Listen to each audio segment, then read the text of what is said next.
यंदाचं वर्ष हे अल निनोचं असल्यामुळे राज्यात पाऊसमान कमी राहण्याची शक्यता व्यक्त केली जाते। परिणामी शेतकऱ्यांच्या अडचणींमध्ये वाढ होणार असल्याचे स्पष्ट संकेत मिळत आहेत। परभणीच्या वसंतराव नाईक मराठवाडा कृषी विद्यापीठातील हवामानशास्त्र विभागानं मागच्या 3 वर्षांचा डेटा अभ्यासून यंदाच्या परिस्थितीसंदर्भात महत्त्वपूर्ण निष्कर्ष मांडलेत आणि या अभ्यासानुसार अल निनोच्या काळात सरासरीपेक्षा कमी पाऊस पडतो, ज्याचा थेट परिणाम शेती उत्पादनावर होतो। नेमके काय निष्कर्ष काढण्यात आलेत, शेतकऱ्यांसह प्रशासनानं काय केलं पाहिजे या संदर्भात डॉक्टर कैलास डाखोरे यांच्याशी आमच्या प्रतिनिधींनी संवाद साधलाय। आपल्यासोबत वसंतराव नाईक मराठवाडा कृषी विद्यापीठातील हवामान विभागाचे प्रमुख डॉक्टर कैलास डाखोरे आहेत।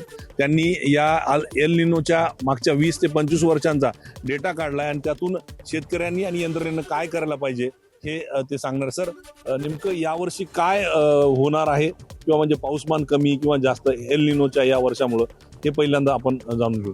थोडं यावर्षी पाऊसमान कमी आहे। त्याच अनुषंगाने एल निनो वर्षात काय होतं तर एल निनो वर्षामध्ये साधारणतः पाऊसमान तर कमीच राहतं, परंतु ह्या वर्षीचं 2026 एल निनो वर्ष आहे त्याच्यामध्ये असं दिसतंय की जुलैच्या पासून पुढे म्हणजे थोडं ऑगस्ट सप्टेंबर या महिन्यामध्ये त्याचा प्रादुर्भाव एल निनोचा वाढण्याची शक्यता आहे। तर त्या अनुषंगाने आपल्याला सगळे मायक्रो लेवलवर प्लॅनिंग करावं लागणार आहे। तर मग शेतकऱ्यांनी कोणते वाण घ्यायचे किंवा मग त्याची पद्धती कशी? आता तुम्ही म्हणले आंतरपीक घ्या, सोयाबीन असेल, तूर असेल, तर मग कापसा संदर्भामध्ये कसं? आता कापूसही लागवड होतो मराठवाड्यात वेगवेगळ्या जिल्ह्यांमध्ये। कापसामध्ये पण आपल्या जवळपास सगळेच वाहनं बघितले आपण, प्रायव्हेट कंपनी असेल कुठले असेल मध्यम कालावधीच्या, तर कापसाला सुद्धा आपल्याला घेताना विशेष करून मोठ्या प्रमाणात इरिगेटेड एरियामध्ये कापूस घेतला जातो। तर शेतकऱ्यांना हेच आहे की त्याचं ड्रिपवर त्याचे व्यवस्थितपणे त्याचं मायक्रो सिंचनवर नियोजन करायचं आहे आणि आपल्याला माहिती आहे की ती दादाला टेक्नॉलॉजी आहे त्याच्यामध्ये आपण मोठ्या प्रमाणात शेतकरी घेतात। जे तंत्रज्ञान आहे तंत्रज्ञानाचा आपला अचूक टाईमला वापरून यावर्षी आपल्याला ह्या एल निनो इव्हेंटला आपल्याला थोडी मात करायची। प्रशासनानं पाणी नियोजनाच्या संदर्भात काय करायला हवं? कारण आता आपल्याकडे एलदरी आहे, लोअर दुधनासारखा प्रकल्प आहे, गोदावरी नदी आहे, बंधारे आहेत बऱ्याच ठिकाणी, तर कशा पद्धतीनं पाण्याचं नियोजन?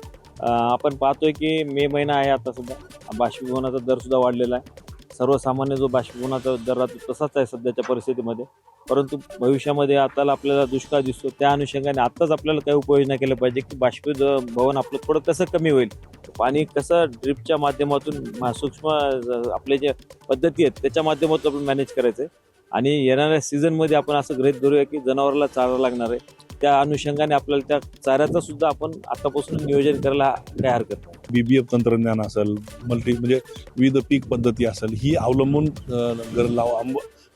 करणं खूप गरजेचं बनलेलं आहे, कारण यावर्षी पाऊसमान जे ते कमी असणार आहे। Camera person Venkatesh, Pankaj Kshirsagar, ABP Majha, Parbhani.